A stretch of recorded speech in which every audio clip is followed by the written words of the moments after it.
Okay, now we're going to focus on part two of these two-part series, and we're going to be focusing on smart sheets for teachers. And these are designed to help teachers really drill down and try to do a behavior analysis to try to unpack what's really going on when students misbehave. And so these can be used by you when you're supporting teachers as they conduct a functional behavior assessment, as well as when developing behavior interventions. So on the software, where you can find these is in this area over that's titled Behavior Analysis. Now again, these are designed for teachers. They're not designed to use with students. And so if you click on that, this page will open up, and you can see that there are several different tools, and all of these are designed to cue teachers to help them think about different dimensions related to understanding what's going on with the student's behavior. And so the first one is called CAN, or can't, in communication. And that is that virtually all misbehavior is going to be a function of one of three primary things. And one of them is, so for an example, you have a student and then you have the problematic behavior. One of the reasons why the behavior may be occurring is what we call can but isn't. This means the student has the ability to perform the behavior, but for some reason they're not performing the desired behavior because of what we call inappropriate stimulus control. Now that's kind of a 50-cent way of saying it's really more reinforcing not to behave appropriately than it is to behave. So for an example, a lot of students that are acting out are doing it for attention, and that's because the attention they're getting is more reinforcing than sitting there doing their work. Okay, so this would be an example of can but isn't. Cannot, basically, student lacks the knowledge or skill needed to perform the appropriate behavior, and or due to some kind of medical condition they're unable to. In other words, students who can't behave the behavior, you really can't blame them for misbehaving because they don't know how to behave, or there's some medical condition that's keeping them from being able to. Finally, some kids are misbehaving because of a communication function.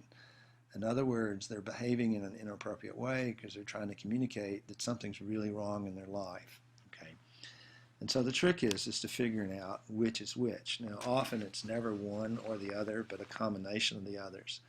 So one of the things that we do when we're doing a functional behavior assessment is we try to think of what might be going on that the student really is able to do, but he's not because they're under inappropriate stimulus control, and what may be going on that is simply student lacks the social skills. He doesn't know how to resist peer pressure, or he doesn't know how to accept negative feedback, or there may be issues with impulse control and that sort of thing.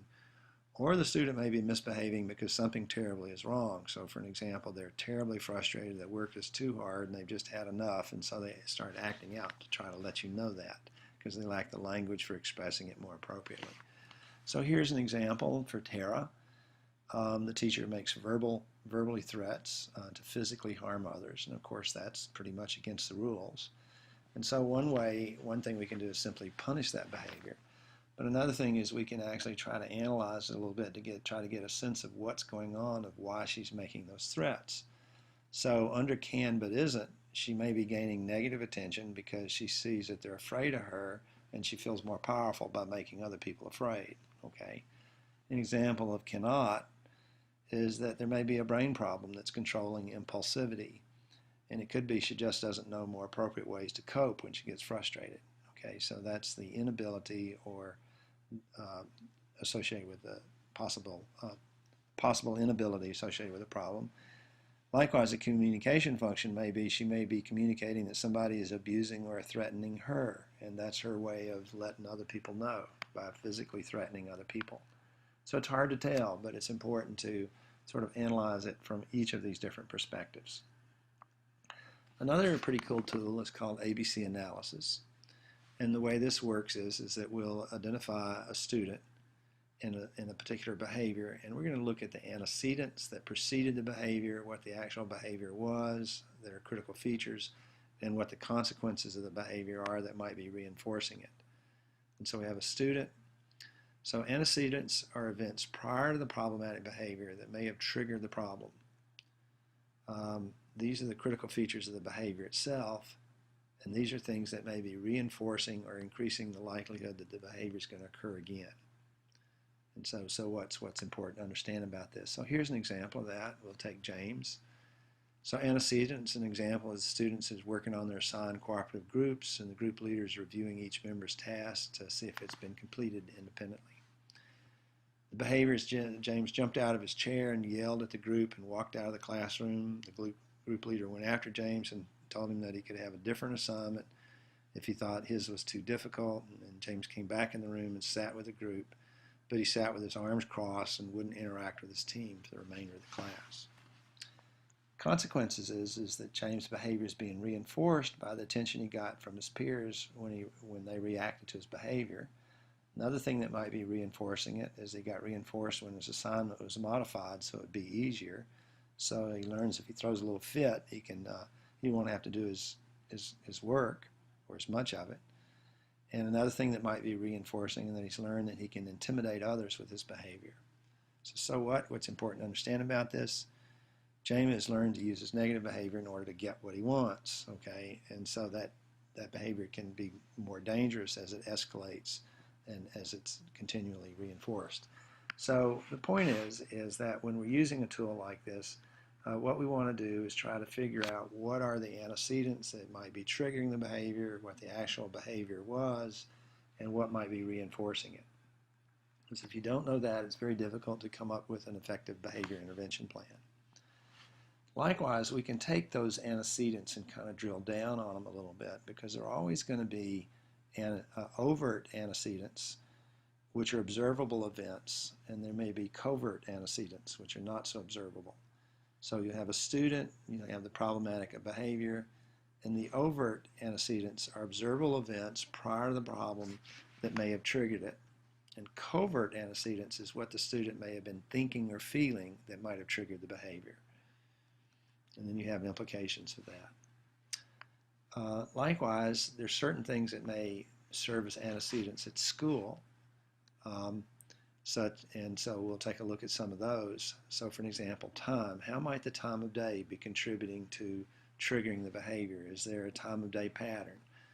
So for an example, does the student typically get in trouble right after lunch? Or is it during math class, etc.? Likewise, the curriculum. How might the content of the skills being taught trigger the behavior? Is it too difficult? Or sometimes it's just too easy and the student's bored and they start acting out. How might the instruction or activity trigger the behavior? Is it too unstructured? Is it embarrassing? Transitions. How might the transitions between activities trigger the behavior? Is it too unstructured? Or the expectations for the transition unclear? Proximity. How might the proximity of the teacher or peers or other objects like windows and toys, etc., be triggering the behavior? Likewise, there may be things happening before school but at school that may have happened, that may have triggered the behavior. So here's an example. Also, you have home antecedents, and these are things that may be happening at home before school that may result in problematic behavior at school. So for example, nutrition, if the student's eating or not eating before school, are there allergies involved in the food they're eating and that sort of thing? There may be an event. Was there an isolated event like a fight that may have affected the student's emotions and thus triggered the behavior? Are there event patterns? In other words, a pattern of events like verbal, physical, or sexual abuse, etc., that may be triggering the behavior. Expectations, and so for an example, how might parental expectations or the lack of expectations contribute to triggering the behavior? Structure is another important area, like how might the structure or organization of the home life, there can be too much structure or too little, be triggering the behavior. And finally, emotional support. So what role does emotional support, too much or too little, play in possibly triggering the behavior? So both the school antecedents and home antecedents are important things to consider. And so these are just sort of think sheets, if you will, to cue us to think through what are the various things we need to be thinking about as we're trying to understand why the student is behaving the way they are. This one is statement analysis, because very often students will say very inappropriate things and we tend to punish them because it's against the rule to say what they say, but we really don't really analyze what may be going on with those statements. And so this is designed to help us think through how do you really think about when students say something really inappropriate, what might be going on. And so first of all, we'll identify what the statement was, and then what's the issue in which the statement is associated with. And one of the things we want to look at is the meaning, and so what the statement conveys about how the speaker feels about the issue. The intent is why did the speaker use those particular words. The context is the context or setting in which the statement was made. How is that important to the issue that the student's concerned with? Outcome, what were the expected or unexpected results of the statement? And finally, alternative, how might the speaker express feelings in a more productive way? So an example of that is a statement, I hate this school and all the people in it. Okay, that's kind of easy to just blow that off or just tell the student to calm down and so forth. But if you're having a lot of these kind of statements, then you may need to start really thinking through what's going on with it. Okay, and so this is an example of some of the things that you might think of as you're analyzing a statement like that. Another thing that you can use is behavior perspectives. And the notion here is that any behavior, different people are going to have very different perspectives on what's going on with that behavior. So for example, you have one group or person who and how they probably view that behavior and why do they view it that way. Whereas you may have someone else or a different group probably view this behavior in a different way and what's going on there. So here's an example of how that might look. You have a student and the student's perspective on that behavior, and then you have a teacher's perspective on the same behavior. So these are just some examples of some of the smart sheets that you can use with teachers to support behavior analysis and the subsequent development of a behavior intervention plan. So what would be really good if you could just take some time and click through these various samples and various smart sheets that we didn't address in this presentation, because there may be a number of these that may be really useful to you, both when you're working with students to do things like behavior literacy and teach goal setting and self-advocacy and so forth, as well as when you're working with teachers to help them analyze behaviors and do functional behavioral assessments, as well as design interventions.